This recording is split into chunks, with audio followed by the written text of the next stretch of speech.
Hey everyone, it's Ellis, and this is going to be the patch 9.7 notes rundown. I genuinely don't know what to expect. Let's just jump right into it. Kayle, armor growth, health regen decreased, Q cost increased, W movement speed decreased, cost increased, E damage reduced, but now has a ratio. Health regen 6 to 5, armor growth 3.5 to 3. Ends up losing. Okay, so it's not the end of the world for the armor. Health regen, I guess, maybe can be felt. Q Radiant Blast, 60 to 80 mana scaling, 270 to 90 mana scaling. W Celestial Blessing, bonus movement speed 26% to 50% to 24% to 40%. Cost 70 to 90 mana to 60 to 100 mana. I like that. This makes it much more spammable early on. And obviously it's balanced out by the Radiant Blast, so I think this is completely fine. Starfire Spellblade, 10 to 20% of the target's missing health, to 8 to 16% plus 1% per ability power of the target's missing health. So I guess if you end up going AP Kayle, you can potentially get more damage than you previously could before. If you end up having like Death Cap and whatnot, with like Luden's Death Cap, yada yada yada, your E, I guess, can chunk for a lot of damage. My thing on Kayle is that I still stand by the fact that in competitive and super high-end MMR, she should not be able to lane against properly coordinated top and jungle, regardless of what her jungler wants to do after the first couple of levels. I do also think that the trade-off for her in the later stages, she is not the powerhouse monster that people think in terms of raw damage.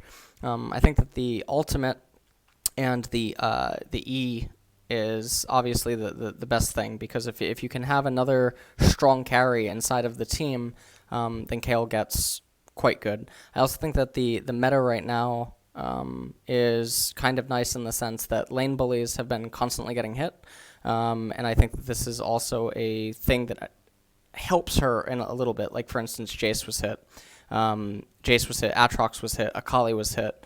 Aurelia is still good and passable in top lane.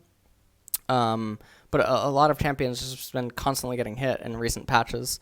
And I think that the way that other carries and where they're surfacing helps Kayle's ultimate.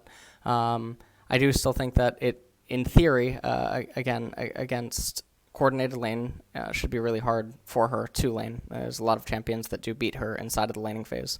Even though in LCK, some people apparently have forgotten how to lane, and so Kayle gets to have relatively passable laning phases. In some other regions, Kayle has looked extremely lackluster. One of the clips from LCK in which people tweeted at me was a game where Nuguri is on Dom 1 Gaming. Let me actually try to find this clip. Hold on. Nuguri Kayle highlight. Let me find this. So I'm going to try to find the exact fight, and I'm going to talk about my dilemma with Kayle inside of this fight. Okay, I got hit by 3 ads, so no ad black lol. Let me find the exact moment in mid where Kayle... Did I find it? I think I found it. Oh, well, that was not it. Or was it it? Hold on. Oh, I do believe I did find it. So this was one of the clips that some people had linked me advocating for Kayle. Let me just make sure that people can see. Okay, so people can see Kayle. So we're going to slow this down just a little bit. Now, let's notice that Kayle already has 16, I believe, inside of this clip. Think that she's already exalted. So she's getting free damage, and the opponents are all on the retreat. And despite getting all of this free damage, her damage isn't insane. For someone that's supposed to be this massive hyper carry, it really just feels like, well, not Cog, but Tom Kench and others should have actually felt a lot more pain. And then from right here, this is Gen G making an error and electing to push on when they shouldn't have been pushing on. And so obviously in this situation, there's a lot of champions. I can think of Jinx would be able to do what Kayle just did. There's a lot of champions in this exact spot that would have just been able to do what Kayle did, but actually maybe provide a little bit more utility. And so for what should otherwise be a dream scenario for this champion, it doesn't actually look that stellar. She has free damage this entire time. She just has free damage. And the damage just isn't there. It's just not that impressive. You think about so many different champions in spots like this, and, Kayle's supposed to be this monstrous juggernaut, at 16, and here Gen G is trolling. So, at this point, she had a dream scenario, and I really don't feel as though she did anything spectacular. And then in later team fights, Kayle continued to look relatively lackluster. We see this team fight here. Now, obviously, the ultimate comes out, and it ends up being beneficial for Gragas temporarily. But again, she can't... she's doing quite a bit of damage to fly. And yeah, I guess in this spot also, Cog and Jinx wouldn't be able to do all that much. But it's not this late-game juggernaut that can just run through people regardless of situations. And then there ends up being another fight. I don't know exactly where. Try to find it. Is it this? It might end up being this. Yeah, Kayle's in the base. Oh, this was the Baron thing. Kayle's in the base trying to get the... Yeah, okay. There was some fight where she just gets kited. But anyways, so my take on Kayle is that she's manageable. She feels good right now because top is very bland. And champions that bully champions keep getting nerfed, and the meta is slowly starting to include another hyper carry, and so her ultimate has quite a bit of usage. I don't think that these nerfs impact her all that much. I really think that if other champions just keep getting buffed, then how she is in her current state is not good enough. I know that people will reference me the win rates inside of solo queue and whatnot, but it really doesn't matter. I mean, it might matter to you. It doesn't matter for the part of the game that I'm talking about. Like I said, and her wind-up and everything is just very frustrating, and it often can end up being detrimental to certain team compositions if they get too far behind, because this champ just doesn't do anything if she's far behind. So with that being said, and that's pretty much how I look at her. And then another thing is, don't forget that just because a champion has a positive win rate in solo queue, it doesn't mean that it's overpowered, right? Nunu had an extremely high win rate. Well, Nunu never showed up in elite regions. It didn't matter if he had a high win rate. Heimerdinger had one of the highest win rates in solo queue at one point in the game. Heimerdinger never showed up in competitive. Ryze has a low win rate, I believe. Well, Ryze is one of the best champions in competitive. Win rates do not... Stats and stuff like that, they can propose questions and whatnot. They are not definitive answers, or they are not conclusive of where a champion actually stands, because there's a lot more that goes into solo queue than just a champion itself. Yeah. So anyways, okay, that was it for the Kayle thingy. Let's move on. Urgot. Okay, passive damage decreased late, equal down increased early, cost increased, R damage decreased. Passive Echo and Flames, 2 to 8% of the target's max health to 2 to 6% of the target's max health, still at levels 1, 6, 9, 11, 13. I guess this is completely fine. He only loses the damage in the later stages of the game, which isn't super impactful. If him and his team are doing the things that they need to do, they're going to get his ultimate off anyway. He doesn't need the extra damage from the Echo and Flames. It probably will impact some team fights, surely. So I do find this to be a little bit weird. I also think that there wasn't enough competitive data, especially because I believe that Riot operates 2 patches in the past for competitive, so I don't know if Urgot was causing some massive problems everywhere. I also think that Urgot jungle has looked a little bit lackluster, although I know a lot of people are on the hype train with that. So I don't know if these nerfs came in at the right time. I think that the Our Fear Beyond Death thing is completely acceptable, though. The Disdain and the passive, I don't know. Azir, health regen growth increased, Q damage increased. Even with 9.48 attack speed buff, Azir still has room to grow without becoming a pro play nightmare, probably. Health regen grows 0.55 to 0.75, so 0.2. Okay. Q Conquering Sands, damage 60 to 140 scaling to 70 to 150. Yeah, I mean, that's definitely noticeable. This will definitely be felt. I also agree that this gives him room to grow without becoming a pro play nightmare, because only select teams are playing Azir, and I think that it is also because of staleness in mid.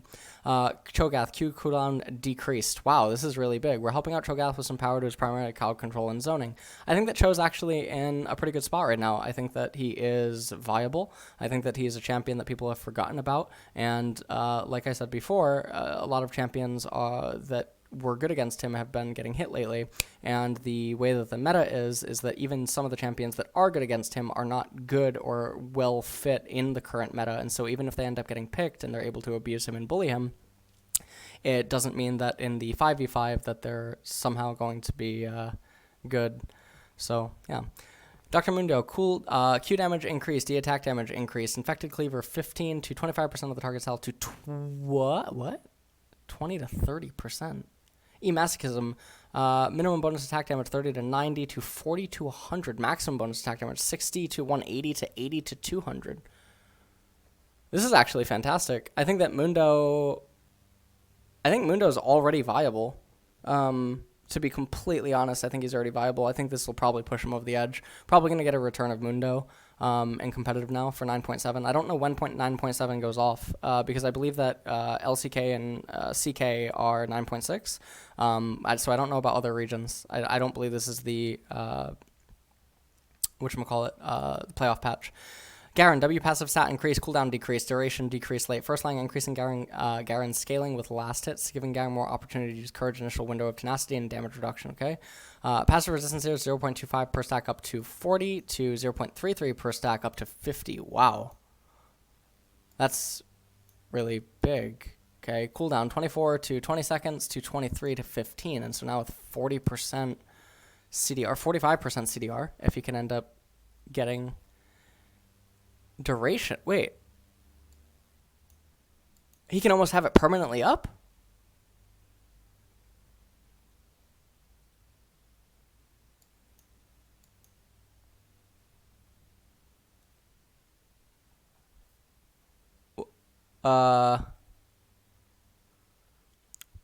Yeah, 3-second downtime with 45%. 3-second downtime with 45% CDR. Wow.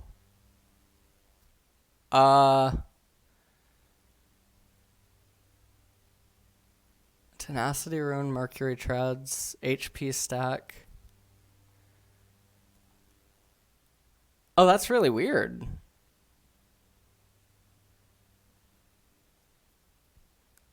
That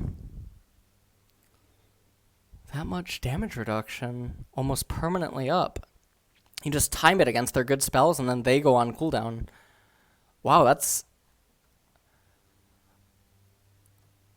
I almost want to say he might be able to be picked in really weird spots now against certain team comps that just simply lack damage. I think he could be an answer to certain team compositions. You know, like the damageless team comps like Griffin's been running because they don't know how to draft sometimes. It might be like those. Like he could probably be really good in spots like that.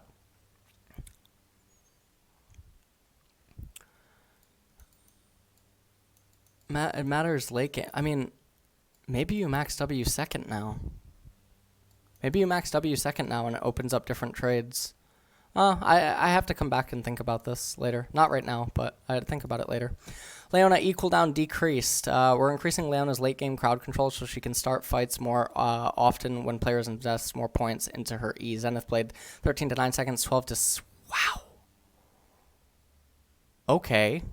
That's really nice. That's a nice Leona buff. Lissandra, Q cooldown increased late, 6 to 3 seconds to 10 to 4 seconds. So the real thing that we want to look at is these two. Oh, no, sorry. We want to look at 7, which is now 4.5, or it was 4.5, now it's 7. And we want to look at 5.25 and 8.5.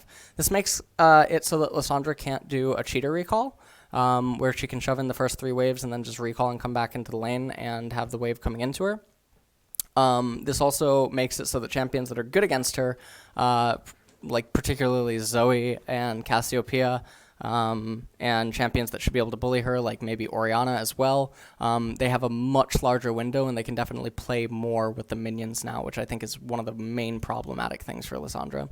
Morgana, health region growth decreased, W ratio decreased. Health region growth 0.6 to 0.4. Tormented Soil, ability power ratio goes down by 0.1. Maximum total damage ratio 2.16 to 1. I guess this only affects mid Morgana, but for support Morgana, this doesn't really matter all that much.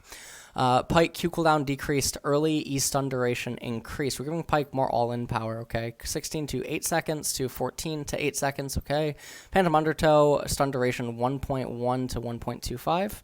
Don't think that this makes Pike competitively viable, but obviously solo queue Pikes will enjoy it. Rumble, W movement speed increased, R cooldown decreased. Okay, that's really big, especially because Rumble is on the cusp of being competitively viable right now due to all the stuff that's happened in top lane. W scrap shield 10 to 30% to 20 to 40% MS. I definitely feel that. You end up getting boots through the duration now. R, the equalizer, going down by 10 seconds at rank 1, I guess is the only one that you have to really look at. And oh, no, 10 seconds at rank 1 is the one you have to look at, and then obviously rank 2, 15 seconds being shaved off. The 20 seconds at the last one doesn't actually matter in any situation, so these are definitely nice rumble buffs. Silas, health region decreased, W damage decreased, E cooldown increased early. Health region is down by 2.0. Okay, W Kingslayer 60 to 180 to 50 to 1. Oof. Empowered damage 90 to 270, 75 to 225. E abscond abduct 12 to 10 seconds to 8. Alright, well. Sorry, kid. You know what happened to Echo.